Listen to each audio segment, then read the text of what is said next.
चलिए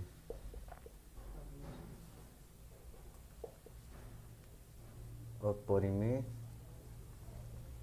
संख्या अगला। चलिए अपरिमेय संख्या क्या होती है? परिमेय संख्या, चलिए बताइए परिमेय संख्या क्या होती है? रेशनल नंबर, ठीक है। परिमेय संख्या मतलब वैसी संख्या जिसको हम p/q के रूप में लिख सकते हैं, यानी कोई भी ऐसी संख्या जिसको हम कहें कि p/q के रूप में लिख सकते हैं। बस एक चीज़ ध्यान रहे कि q को कभी भी 0 के बराबर नहीं रखना, यानी अंश के जगह पे 0 हो सकता है लेकिन हर के स्थान पे 0 नहीं होना चाहिए। और परिमेय का मतलब कि जिस भी संख्या को हम भिन्न बना सकते हैं, यानी भिन्न में लिख सकते हैं, वो क्या होंगी? परिमेय संख्या होंगी। जैसे मान लीजिए कि मैं अगर बात करूं 1/2, एग्जाम्पल में क्या बात, 1/2, 1/2 क्या है? परिमेय संख्या, चूँकि एक भिन्न है।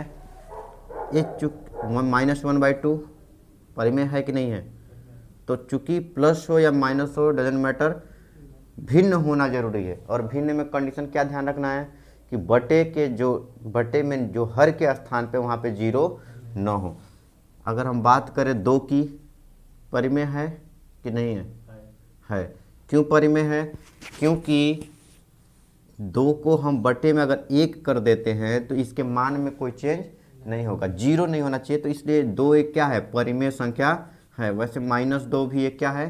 परिमेय संख्या है। अगर हम बात करें 0 की, सबसे बड़ा केस ये है कि 0 क्या है? 0 परिमेय संख्या है या नहीं है? 0 परिमेय संख्या है कि नहीं है? देखिए 0 एक परिमेय संख्या है क्योंकि इसके अगर बटे में अगर 1 रखते हैं तो इसके मान में कोई इफेक्ट नहीं पड़ेगा। तो 0 क्या है? 0 एक परिमेय संख्या होगी, लेकिन हाँ 1/0 नहीं होगा, 1/0 नहीं होगा। लेकिन 0 ऊपर है तो क्या है? परिमेय संख्या कहलाएगी। वैसे अगर हम बात करें √3 की, √3 परिमेय है? नहीं, √3 परिमेय नहीं है, लेकिन √4 परिमेय है। √4 क्या है? परिमेय संख्या है। क्यों है? क्योंकि √4 को अगर हम बाहर निकालते हैं तो एक संख्या निकल के आएगी जो होगी क्या? 2, और 2 के बटे में अगर 1 कर देते हैं तो इसके मान में कोई इफेक्ट नहीं पड़ेगा। इसलिए √4 क्या है? एक परिमेय संख्या है। क्वेश्चन पूछता है 22/7 परिमेय है कि नहीं है? 22/7 क्या परिमेय है कि नहीं है? देखिए यहाँ पे 22/7 का मान पाई का मान 3.14, ये सभी किसके मान है? पाई के मान है। और पाई कैसी संख्या है? पाई क्या है? परिमेय संख्या है कि अपरिमेय संख्या है? तो याद रखिएगा पाई एक अपरिमेय संख्या है। पाई क्या है? अपरिमेय संख्या है। लेकिन पाई का मान 22/7 जो है ये क्या है? परिमेय संख्या है। क्योंकि परिमेय क्या कहता है कि जो भी संख्या भिन्न में हो वो सभी संख्याएं परिमेय कहलाएंगी। बस क्या नहीं होना चाहिए? हर के स्थान पर 0 नहीं होना चाहिए। तो 22/7 एक भिन्न है, और भिन्न है तो परिमेय होगा। लेकिन पाई का ही मान है, पाई का ही मान है 22/7, लेकिन पाई एक अपरिमेय संख्या है। जब दोनों वैल्यू सेम है तो दोनों को अपरिमेय या परिमेय होना चाहिए था, लेकिन नहीं, ये भी क्या है? ये भी एक परिमेय अपरिमेय संख्या है। अब पाई की हम बात करते हैं कि क्यों 22/7 एक परिमेय है और पाई एक अपरिमेय संख्या। तो याद रखिएगा 22/7 जो यहाँ पे आया है, मैं पूछा हूँ वो पाई का मान देकर नहीं पूछा हूँ, मैं एक नॉर्मल भिन्न दे के पूछा हूँ। और बच्चे कंफ्यूज क्या होते हैं कि 22/7 तो पाई का मान है। देखिए पाई का एग्जैक्ट जो मान होता है वो होता है 3.14। पाई का जो एग्जैक्ट मान होता है कितना होता है? 3.14। लेकिन 22/7 क्या है? पाई का एग्जैक्ट मान नहीं होता है, पाई का लगभग मान होता है। 22/7 पाई का क्या है? लगभग मान है। क्योंकि देखिए अगर 22 में हम 7 से भाग देते हैं तो 7 तरीके 21, यहाँ बचा 1.0, 7 एका में 7 बचा 3, 0, 7 चौक 28। अगर एग्जैक्ट मान होता तो ये 2 नीचे नहीं बचता, कट गया होता, क्योंकि पाई का एग्जैक्ट मान कितना होता है 3.14। ये आगे कंटिन्यू कर रहा है, ठीक है। तो 22/7 क्या है, चूंकि पाई के रूप में नहीं आया है, एक भिन्न के रूप में आया है, तो कोई भी भिन्न क्या होगी, एक परिमेय संख्या होगी, ठीक है। अब इसके आगे बस ये ध्यान रखिएगा कि भिन्न होना चाहिए, हर के स्थान पे 0 नहीं होना चाहिए। वो सभी संख्याएं क्या कहलाएंगी, परिमेय संख्या कहलाएंगी। अब इसी के आगे अगर हम बात करें, अगला का अपरिमेय संख्या की बात करते हैं, तो अपरिमेय संख्या कौन होगी, अपरिमेय संख्या यानी इसी का ठीक जो संख्या परिमेय नहीं होंगी वो सभी संख्याएं क्या होंगी, अपरिमेय संख्या होंगी। जो भी संख्या परिमेय नहीं हो सकती हैं वो सभी संख्याएं कौन सी संख्या होंगी, अपरिमेय संख्या होगी। जो संख्या परिमेय नहीं हो सकता है वो सभी संख्याएं क्या होंगी, अपरिमेय। जैसे मान लीजिए जिसको जिसको मैं काटा हूँ, अपरिमेय की बात करें तो 1/0, √3, या फिर हम कर सकते हैं √5, ये सभी क्या होंगी, अपरिमेय संख्या होंगी। तो अपरिमेय का एग्जाम्पल क्या होगा, अपरिमेय का एग्जाम्पल की बात करें तो आप √3 लिख सकते हैं। जो परिमेय नहीं होंगी √2 हो सकता है, ठीक है, एक्सेट्रा। इस तरीके के जो भी संख्याएं होंगी क्या होंगी, अपरिमेय संख्या होंगी, ठीक है। अब इसके बाद अगर हम आते हैं रेशनल इरेशनल के बाद, जो हमारा अगली संख्या है वो है पूर्णांक संख्या, ठीक है। कौन सी संख्या होगी, पूर्णांक संख्या। यहाँ से भी आपको क्वेश्चंस नहीं करना है, कोई दिक्कत नहीं है, बस इन्फॉर्मेशन के लिए हर बुक में आपको लगभग सारी चीज़ें मिल जाएंगी, ठीक है। जो इन्फॉर्मेशन की चीज़ें हैं, किसी भी बुक, कोई बुक खरीदेंगे आप तो वहाँ पे दिया होगा, ठीक है। अगर हम बात करते हैं अगला पूर्णांक संख्या, पूर्णांक संख्या, पूर्णांक संख्या क्या होती है, देखिए इंटेजर्स, यानी कि पूर्णांक संख्या धनात्मक भी होती हैं और ऋणात्मक भी होती हैं, दोनों साइड पे चलती हैं। पूर्णांक संख्या दो प्रकार की होती हैं, दो प्रकार की, एक होती है धनात्मक पूर्णांक संख्या और एक क्या होती है, ऋणात्मक पूर्णांक संख्या। यानी पूर्णांक संख्या धनात्मक भी हो सकती है और ऋणात्मक भी हो सकती है। जैसे देखिए, अगर मान लीजिए कि अगर हम यहाँ से 0 है, इस साइड बढ़ते हैं तो +1, +2, +3, +4 एंड सो ऑन, कहाँ तक, अनंत तक, इनफाइनाइट। 1, -2, -3, -4, कहाँ तक, इनफाइनाइट तक। तो देखिए यहाँ पे इस 0 के इस साइड जा रहे हैं तो सभी धनात्मक पूर्णांक संख्याएं आएंगी। पूर्ण अंक का मतलब होता है पूर्ण अंकों में आनी चाहिए, दशमलव में नहीं होनी चाहिए। कैसे होनी चाहिए, पूर्ण अंक में होनी चाहिए। पॉजिटिव भी चलेगा, निगेटिव भी चलेगा, बस अंतर क्या है कि उस संख्या पूर्ण अंकों में होनी चाहिए। क्वेश्चन पूछता है कि सबसे छोटी धन पूर्णांक संख्या क्या होती है, सबसे छोटी धन पूर्णांक संख्या क्या होती है, 0।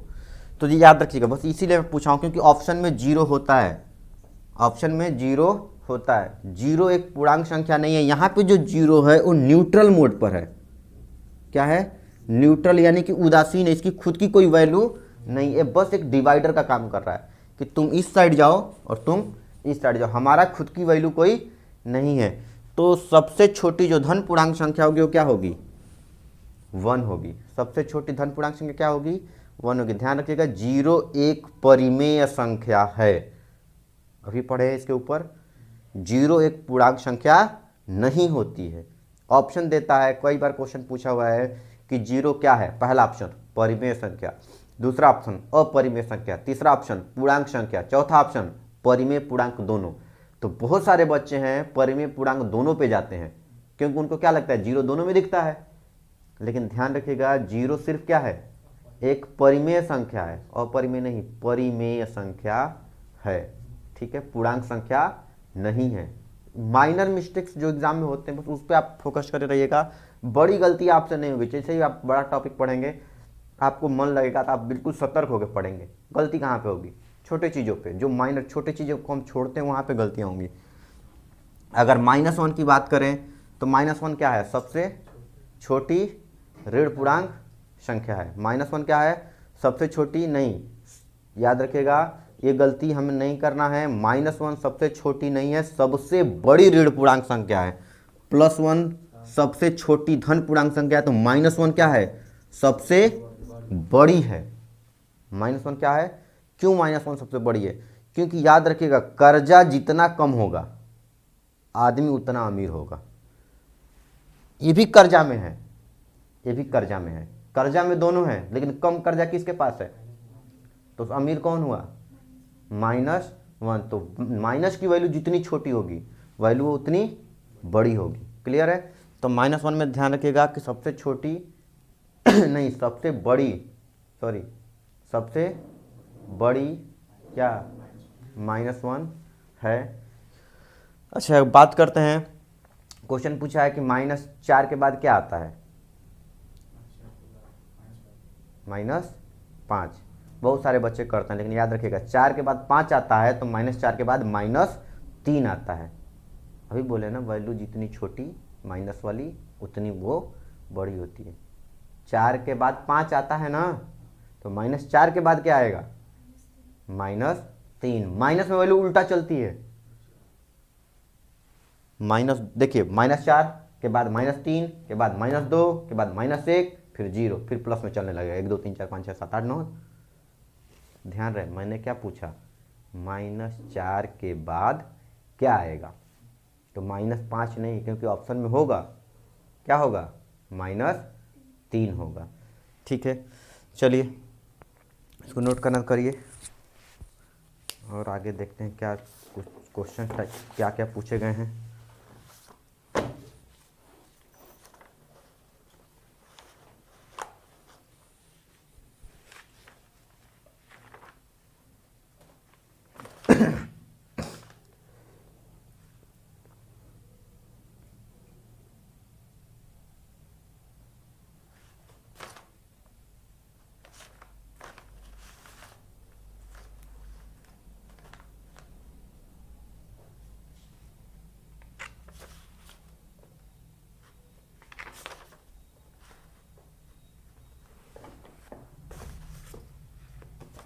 चलिए आगे बढ़ते हैं। संख्याओं में natural whole, prime, composite number सारे इवन ऑड हो गए हैं, कोई बचा नहीं है। प्लेस वैल्यू, फेस वैल्यू, सारा चीज़ ठीक है। न्यूमेरिकल सिस्टम, चलिए नंबर सिस्टम में पहले क्वेश्चन हम बाद में करेंगे, कुछ चीज़ें और देखते हैं। बेटा इसको चलिए देखिए, नंबर सिस्टम में पहले क्वेश्चन बनते थे, जैसे कि हम बात करते हैं।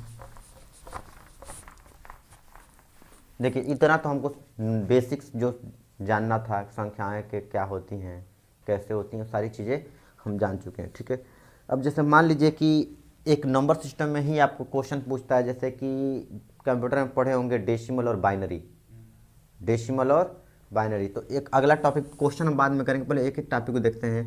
देखिए डेसिमल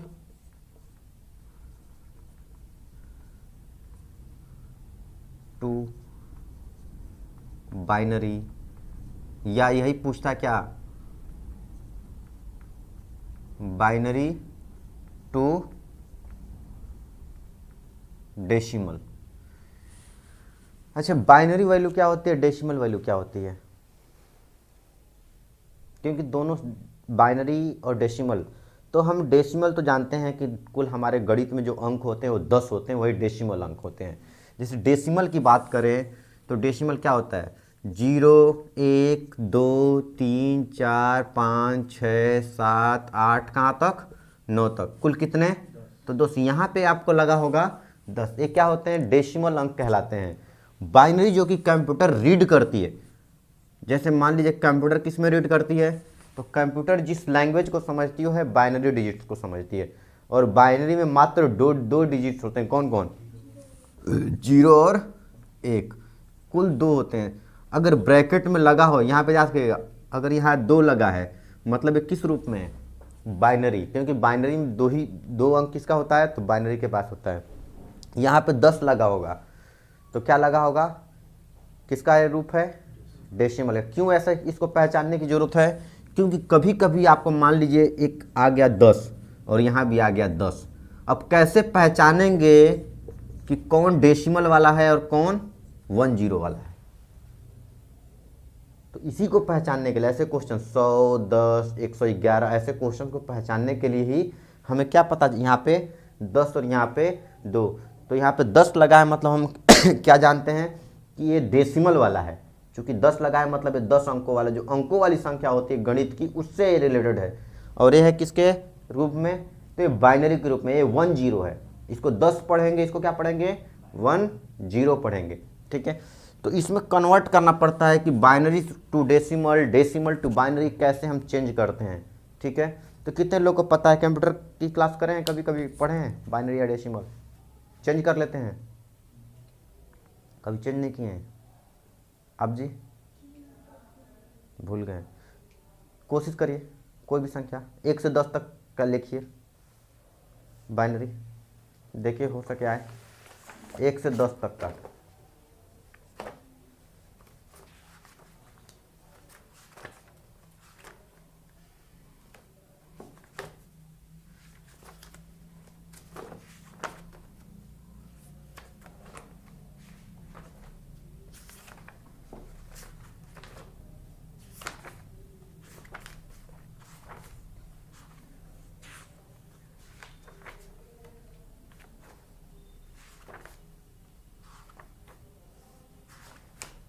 क्या हुआ? नहीं आता है? देखिए चलिए, नहीं आता छोड़िए, नहीं आता है तो बस ये समझिए कहाँ गया। पहचान हो गई। ऐसी संख्या यहाँ 10 लगा हो तो क्या कहलाएगा, और यहाँ 2 लगा हो तो क्या कहलाएगा? क्योंकि ये लैंग्वेज हमारा जो हम गणित में पढ़ते हैं वो चीज़ है, चूँकि कुल 10 अंक होते हैं। और एक कौन रीड करता है?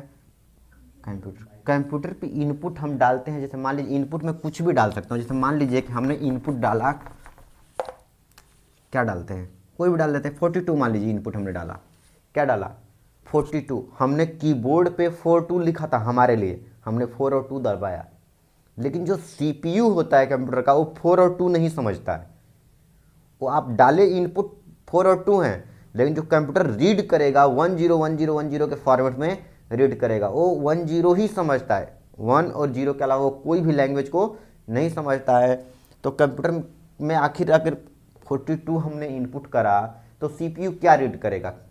इसको अगर चेक करना हो कि कैसे रीड करेगा, तो देखिए क्या करते हैं। चूंकि बाइनरी में जब भी हम चेंज करते हैं तो हमें पता होता है कि बाइनरी 2 डिजिट में होता है, 2 डिजिट में।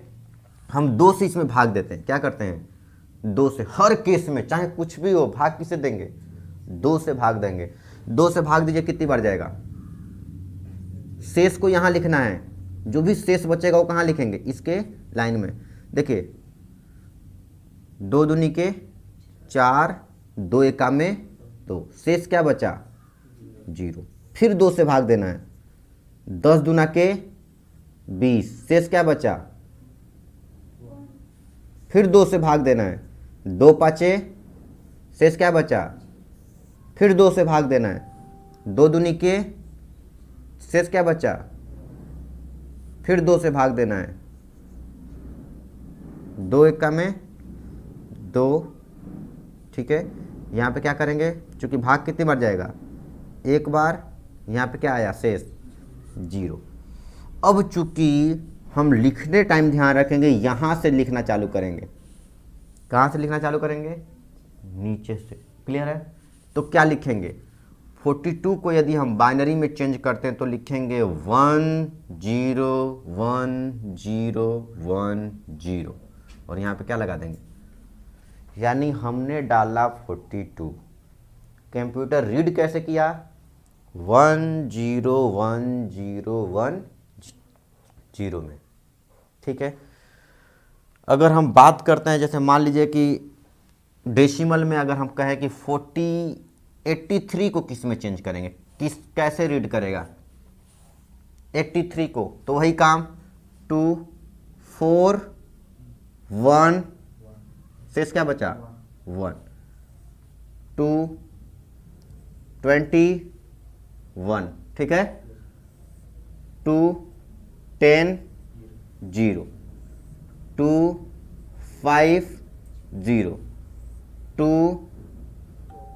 2 2 जा 4 कितनी बार जाएगा, 2 बार, और शेष क्या बचेगा 1, फिर 2 से 1 और ये क्या हो जाएगा 0। फिर इसको हम लिखेंगे तो किस रूप में लिखेंगे, तो इसको यदि लिखना होगा तो हम लिखेंगे क्या 1 0 1 0 0 1 1। अगर यहाँ पे क्या लगा देंगे 2। चेंज करने आ गया, मुझे चेंज करके बताइए 27 का क्या होगा। 27 को चेंज करेंगे तो क्या होगा,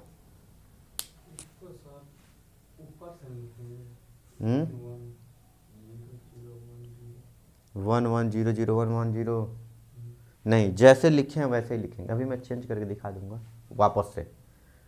binary decimal to binary change कर रहे हैं, इसी को डेसिमल टू अरे बाइनरी टू डेसिमल चेंज करेंगे तो वही वैल्यू आ जाए, तो इसका मतलब भी सही है।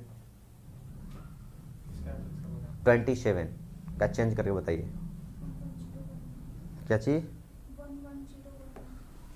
1 1 0 1 1 4। चलिए 27 की बात करते हैं। 2 क्या आ जाएगा, 13 2 जा 26, 1 2 6 1 2 3 0 2 1 1। क्लियर, क्या लिखे हैं 1 1 0 1 1। ठीक है, आया है 1 1 0 1 1 क्या है, तो decimal to binary.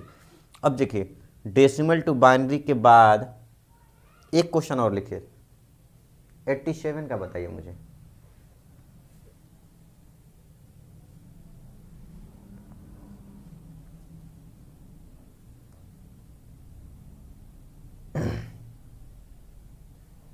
Eighty seven का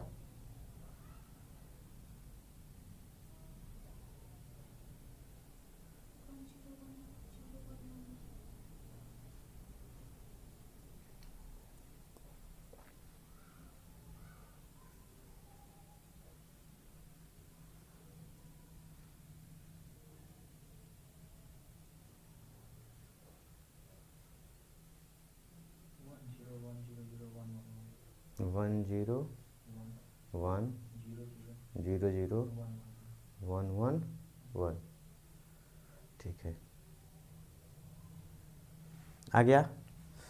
चलिए यहाँ पे कर लेते हैं। देखिए 87 था, क्लियर, हमने 2 से दिया, 2 4 जा 8, यहाँ बचा 7, 2 3 जा 6 1, क्लियर। फिर 2 से, 2 2 जा 4, 2 1 जा 2, फिर क्या होगा 1, फिर 2 से 2 10 जा 21, फिर 2 से 2 5 जा 10 0, फिर 2 से 2 2 जा 4 1, फिर 2 से 2 1 जा 2 0। तो हमारे पास क्या आया 1 0 1 0 1 1 1। 87 को जैसे ही हमने बाइनरी में चेंज किया 1 0 1 0 1 1 1। अब देखिए हमने क्या सीखा, क्या करना है, तो कोई भी डेसिमल अंक होगा उसमें 2 से हम क्या कर देंगे, भाग दे देंगे, और 2 से भाग देने के बाद जो भी आएगा